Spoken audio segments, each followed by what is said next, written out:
안녕하세요. 잡시광입니다.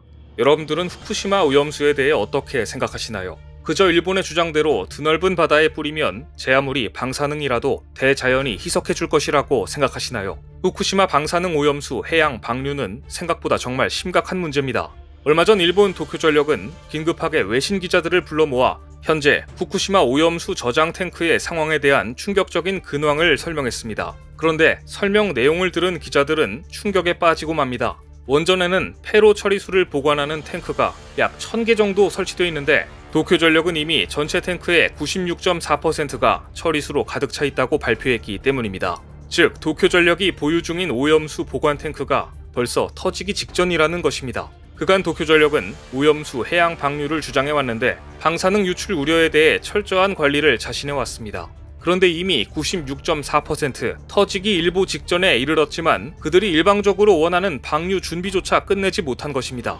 상상을 초월하는 도쿄전력의 무능함에 충격을 금할 수가 없는데요. 하지만 도쿄전력의 처리수 해양 방출은 지역 어민들의 반대뿐 아니라 호주, 뉴질랜드 등 17개국으로 구성된 태평양 제도 포럼, 즉 PIF도 연기를 요구하고 있는 사안입니다. 후쿠시마 원전수의 해양 방출은 어업에 악영향이 크다는 것이 한국뿐만 아니라 PIF의 공식 의견입니다. 하지만 일본 정부는 이를 무시한 채 약 7,800억 원 규모의 기금을 써가면서 처리수의 해양 방출을 강행하려 하고 있습니다.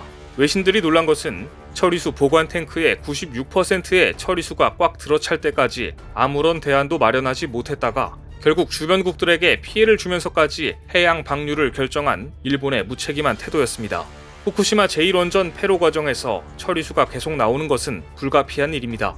하루 이틀의 일도 아니고 거의 매일 나오고 있었고 2023년이면 탱크가 가득 차게 된다는 경고가 몇 년 전부터 있어 왔지만 일본은 그동안 대책 마련도 없이 그저 바다에 버릴 생각만 하고 있는 것인데요. 후쿠시마 제1원전 원자로 내에는 연료 데브리라고 하는 녹아내려 굳은 핵 연료가 있으며 이것은 물로 순환 냉각하고 있습니다. 연료 데브리에 닿았던 물은 오염수가 됩니다.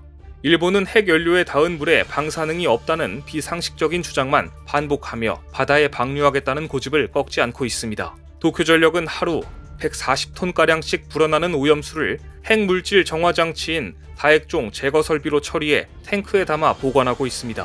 여기서 가장 큰 문제는 실제 일본이 오염수 방출 시 방사능 농도 또는 방출량을 국제사회가 알 수 없다는 점입니다. 계획은 도쿄전력이 세우고 모니터링은 일본의 원자력 규제위원회가 하기 때문인데 그들이 어떤 기준으로 처리하는지 국제사회는 확인하기 어렵습니다. 그럼에도 일본은 철저하게 관리하고 있다는 원론적인 입장을 반복했지만 이번에 오염수 저장 탱크가 터지기 직전까지 이르러서야 여유 공간에 대한 발표를 한 것입니다. 관리가 되지 않고 있다는 이야기인 것이죠.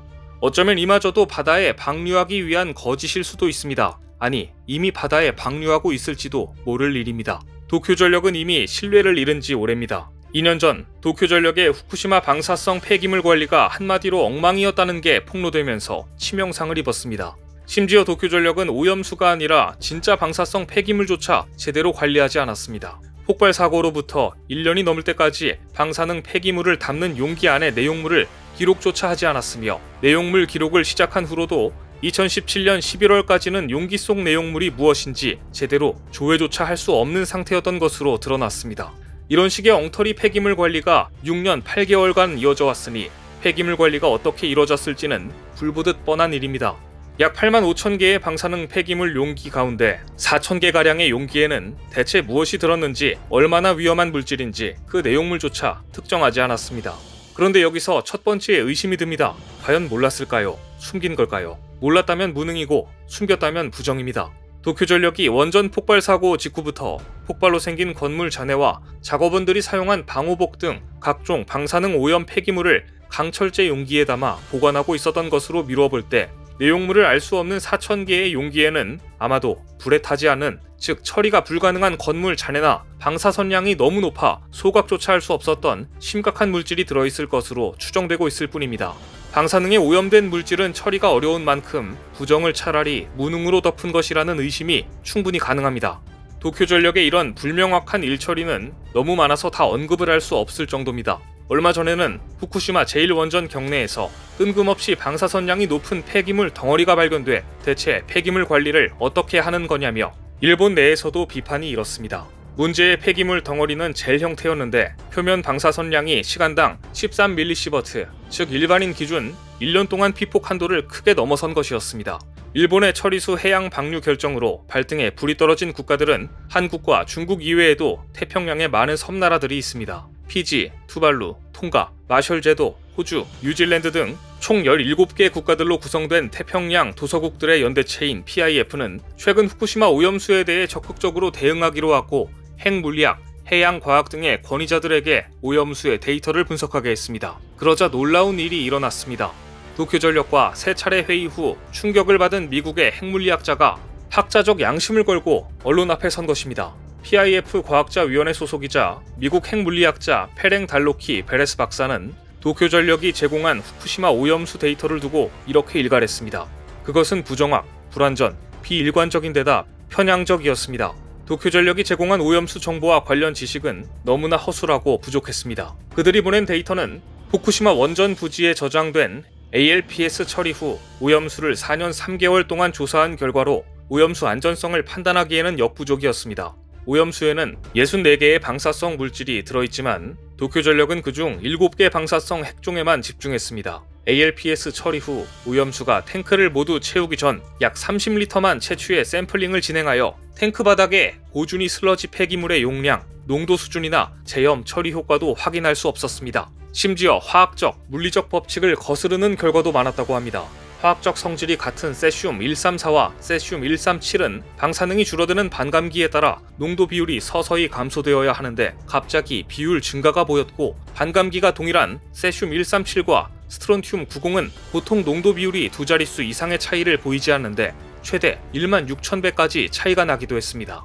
즉 일본은 조작된 데이터를 제공한 것입니다. 과학적으로 도저히 설명할 수 없는 데이터 결과에 대해 PIF의 과학자들이 도쿄전력에 여러 차례 질문했지만 돌아온 대답은 모른다는 답변이었다고 합니다. 가장 정확히 파악하고 있어야 할 도쿄전력이 모른다니, 이렇게 자세히 모르면서 어떻게 오염수를 처리수로 만들고 그게 안전하다고 주장하는 것인지 과학자들은 의문을 제기합니다. 한 차례 회의에 참여한 IAEA 담당자와 도쿄전력의 입장은 방류 전후의 방사성 물질을 최종 점검하면 문제가 없다는 입장인데요. 하지만 과학자들은 근본적인 질문을 던집니다. 대체 오염수의 정체를 아무도 모르는데 어떻게 해양 방류가 안전하다고 말하는 것인가?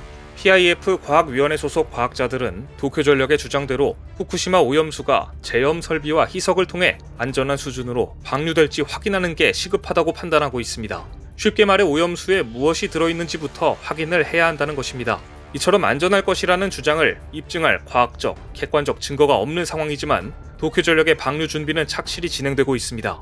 일본 정부는 1km 해저 터널 공사를 마치고 올해 봄이나 여름부터 방류를 시작한다는 입장인데요. 일본의 일방적인 결정에 대해 그 누구보다 피지, 투발루, 통가, 마셜제도, 호주, 뉴질랜드 등 PIF 연대체 국가들은 강력 반발하고 있습니다. 일본의 해양 방류를 저지하기 위한 국제사회의 강력한 연대가 절실한 시점입니다. 오늘 준비한 소식은 여기까지입니다. 댓글을 통한 여러분들의 많은 의견 기다리겠습니다. 시청해주셔서 감사합니다.